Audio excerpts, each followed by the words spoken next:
All right, good day, founders. Let's get into it. Now, I want to talk about something that's kind of a little adrift from our typical uh, material that we talk about in our lessons and stuff for our founders, and that's discussing relationships. Now, typically, um, people or professionals, experts talk about relationships in the sense of professional relationships and networking and really what those are the things that matter. However, what I do want to talk about this morning is personal relationships. Now, in business, there are many people that you see that are professionals out there, like maybe entertainers, that kind of stuff, tend to secure their careers first before they get into a relationship. And it's simply because, or even having children, that's another relationship as well. And it's simply because relationships are, I won't say distraction, but it's something else that requires your attention. And business, though it may seem abstract, it's just numbers and widgets and money, it is also a relationship. I've taught many times throughout our academies that starting a business is like giving birth to a baby, right? And giving birth to that baby requires a whole lot of attention given to that baby until that baby can reach the stage that it can take care of itself. And over time, it does start to take care of itself. But it also is akin to getting into a serious relationship, maybe a marriage. And the thing about that type of relationship is it's not a baby where you can be the authority figure, right? This is more a relationship that you got to compromise. And that person must have a vested interest in the success of you and that business, or else it will not work. If that person requires you to give attention to them that takes away from your journey, you're going to have problems. And it's going to be very, very difficult for you to get to the next level. Very few people make it to high stages in business. People love throwing around a seven-figure revenue and I can do this and billionaire, millionaire. We're just talking at that point. It's just words. But to actually carry it out, look at the actual data. Compared to the amount of businesses that are registered and even operating, because there's so many businesses that are just registered and not operating, and then you have some that are operating that don't have employees. And if you don't have employees, you can't scale to a real level of business. And I'll get into that in some separate lessons, talking about the labor attachment to the CEO. But when you have a relationship, that is someone you gotta compromise with, right? And if they're not having the same vested interest in that success, it's not gonna work. Especially if that person has maybe some personal issues that also deter you. So if they have some levels of insecurity, that's gonna be a problem because you gotta really think about it, right? You're a CEO, but you're not just like running your business, especially if you have employees.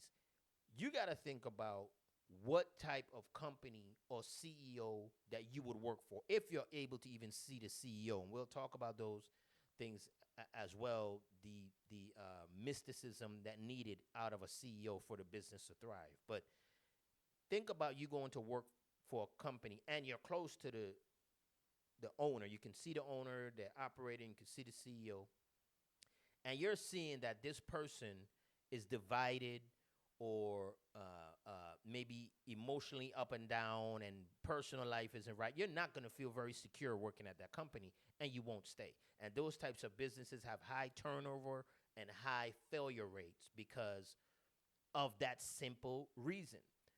The person that has their ear, the person that's closest to them. Now, a single person, the person closest to them may be their team. Their life may just be poured into the business, and what you tend to see is the business thrive. So I'm not saying do not get into a relationship, but as you've heard many times in media and stuff, managers and advisors of a person that may be thriving, they may be a famous tennis player or some type of athlete or entertainer, they always discourage them having a relationship because they know it's risky for them to have a serious relationship, because that can be a deterrent to their success. Now, what am I saying? What you got to determine is how important is it to you to have that relationship, to have children, to have a family versus having a business.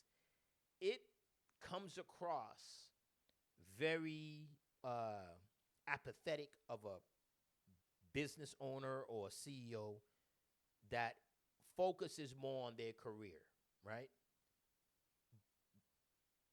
But if that person's doing that, they're typically going to see a level of success that's going to bring them awards, prestige, respect, maybe history. These are people that go to medical school, see their way through, go to law school, see their way through.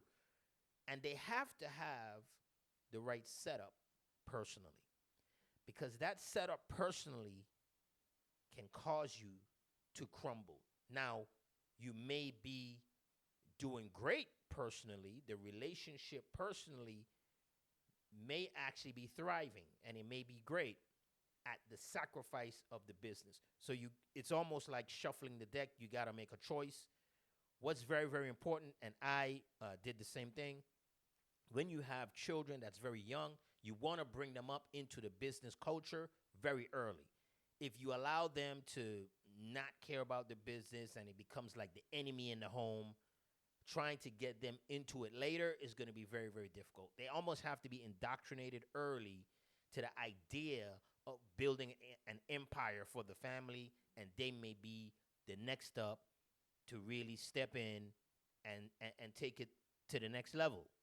If you don't have those dynamics, you're going to have a problem. So at the end of the day, you really want to make sure that you are choosing wisely and having the right balance with yourself as a founder, whether you're going to choose the business and have anemic personal relationships, or if you're going to have flourishing personal relationships and really not have a thriving business that builds into maybe a historical or a large level of success. You have to choose. Now you can have both. You can have both if you choose the people or the person. That sounds like polygamy, but I said people because I'm thinking about the kids, because you can wind up in a blended family, all that kind of stuff. But if you choose an individual to have a relationship with, it can be friendships that's really close, best friends, close friends. It can be relatives that you are in concert with every day and regularly. These are just the people that have your ear. You got to make sure that you're choosing people that's going to be very supportive of your business, and that will lead you to success. So like I always say, the man that fails is wealthier than the man that never tries. I'll talk to you next time.